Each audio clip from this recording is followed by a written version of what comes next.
I'm adopted, and my biological mother was 17, and so was my biological father. She was 7.5 months pregnant when she decided to go to Planned Parenthood, which is the largest abortion provider in the world, and they counseled her to have a late-term saline abortion, which is a saline solution that is injected into the mother's womb. The baby gulps that solution, it burns the baby inside and out, and then she is to deliver a dead baby within 24 hours. And to everyone's great shock and surprise, I didn't arrive dead but alive on April the 6th, 1977 in a Los Angeles County abortion clinic. What's fantastic about this, about the perfect timing of my arrival, is that the abortionist was not on duty yet. So he wasn't even given the opportunity to continue on with his plan for my life, which was death. And I know that I am in a government building, and a beautiful one it is, and I love your country as well as my own. But I know in the age that we live in, it is not at all politically correct to say the name of Jesus Christ in places like this. To bring him into these sorts of meetings, because his name can make people so terribly uncomfortable. But I didn't survive so I could make everyone comfortable. I survived so I could stir things up a bit. And I have a great time doing it.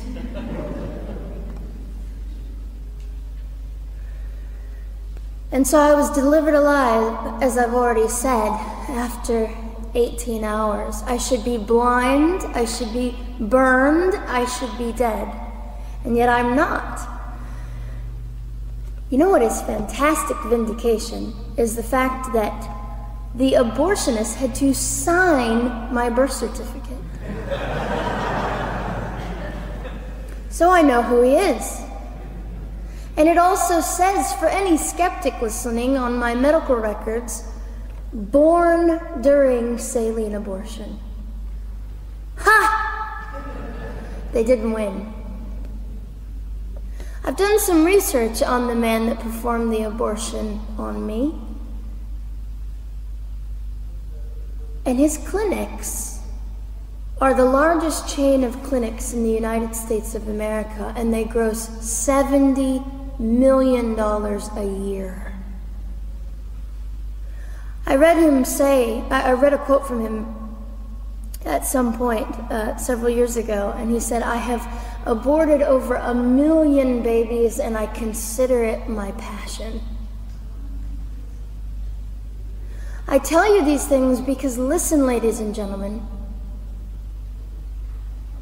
we are in an interesting battle, whether we realize it or not, in this world. It is a battle between life and death. What side are you on?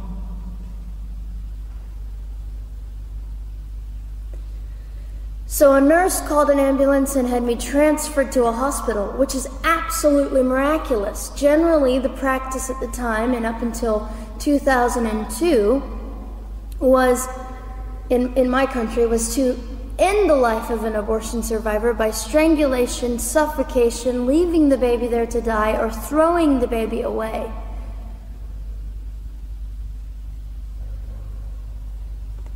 But on August the 5th, 2002, my extraordinary President Bush signed into law the Born Alive Infants Protection Act to prevent that from occurring anymore. You see, we're playing for keeps. We're playing I'm hoping to be hated by the time that I die, so that I can feel God about me and understand what it was to be hated. He was hated. Christ was hated. And not that I look forward to being hated, but I know along my journey, I know I'm already hated because I declare life. I say, you didn't get me. The silent Holocaust didn't win over me.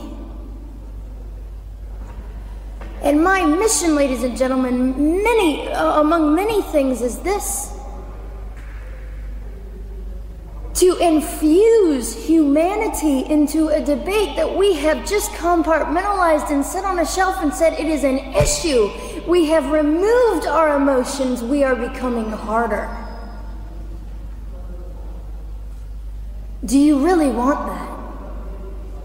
How much are you willing to take, and how much are you willing to risk to speak the truth in love and graciousness and stand up and at least be willing to be hated? Or at the end of the day, is it all about you or me? And so, after that, I was placed in an emergency foster care home where they decided they didn't like me very well, and as I'm fond of saying, I don't know how you could not adore me right from the start. What is wrong with these people? But they didn't. You see, I've been hated since conception by so many, and loved by so many more, but most especially by God. I'm his girl. You don't mess with God's girl. I got a sign on my forehead that says, you better be nice to me because my Father runs the world.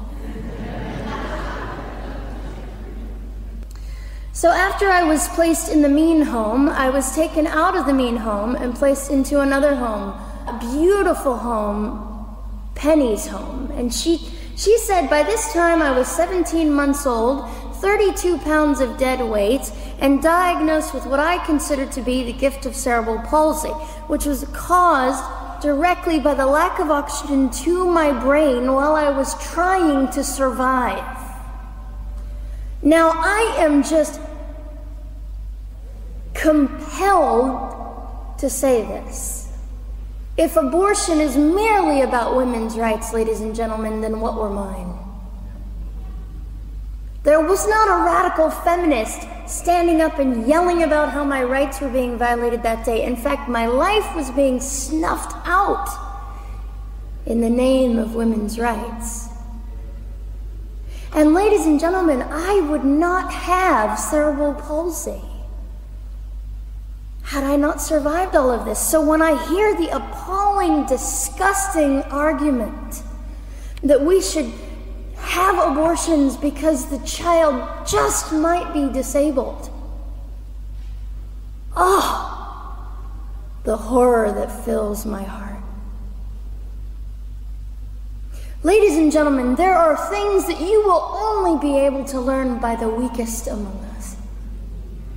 And when you snuff them out, you are the one that loses. The Lord looks after them, but you are the one that will suffer forever.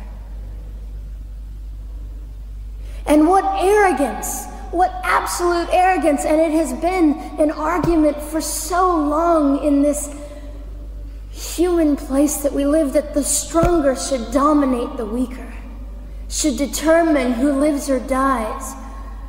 The arrogance of that. Don't you realize that you cannot make your own heart beat? Don't you realize that all the power that you think you possess, you really possess none of it? It is the mercy of God that sustains you, even when you hate him. So they looked at my dear Penny and they said, Gianna will never be anything, which is always encouraging. And she decided to ignore them, and she worked with me 3 times a day, and I began to hold up my head, and they said, well, Gianna will never this and never that. Long story shorter, I was walking by the age of 3.5 with a walker and leg braces, and I stand up here today with a mild little limp, and without a walker and leg braces. I fall gracefully sometimes and very ungracefully at other times, depending on the situation. but I consider it all for the glory of God. You see, ladies and gentlemen, I am weaker than most of you, but this is my sermon. And what a small price to pay to be able to blaze through the world as I do and offer hope. And I think in our misunderstanding of the way things work, we misunderstand how beautiful suffering can be. I don't willingly sign up for it, but when it comes, we forget. We forget that God is in control and God has a way of making the most miserable thing beautiful.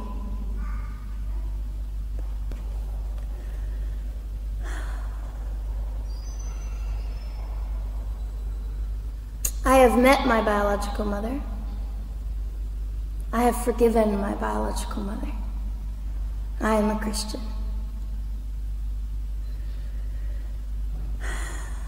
She's a very broken woman. She came to an event I was having 2 years ago, showed up unannounced, and said, "Hello, I'm your mother." And it was a very difficult day. And yet, while I was enduring all of this, you'll probably think I'm silly, but I was sitting there and I was thinking, I don't belong to you. I belong to Christ. I'm his girl, and I'm a princess. So no matter what you say, in all your anger and brokenness and rage, it's not mine to keep. It's not mine to carry, and I won't. I was saying all this inside. So ladies and gentlemen, you have an opportunity. But for just a brief moment, I would like to speak directly to the men in this room and do something that is never done. Men, you are made for greatness. You are made to stand up and be men. You are made to defend women and children, not stand by and turn your head when you know murder is occurring and do nothing about it. You are not made to use women and leave us alone. You are made to be kind and great and gracious and strong and stand for something. Because men, listen to me, I am too tired to do your job. Women, you are not made for abuse. You are not made to sit and not know your worth and your value. You are made to be fought for forever.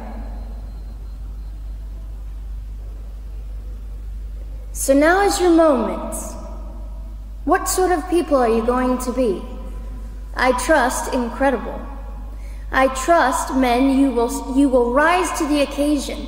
To the politicians listening, particularly to the men, I would say this: you are made for greatness, set your politics aside.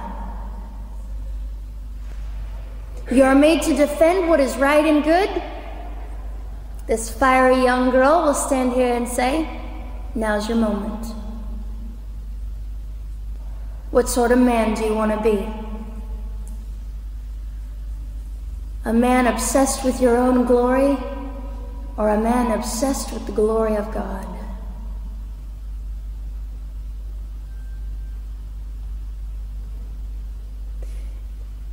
It's time to take a stand, Victoria. This is your hour. God will assist you. God will be with you. You have the opportunity to glorify and honor God in 2008. I'll just end with this. Some of you might be slightly annoyed that all I keep doing is talking about God and Jesus. But how on earth can I walk about limping through this world and not give all my heart and mind and soul and strength to the Christ who gave me life? So if you think I'm a fool, It's just another jewel in my crown. My whole intent in living here is to make God smile. I hope some of this made sense. It just came from my heart. God bless and keep you.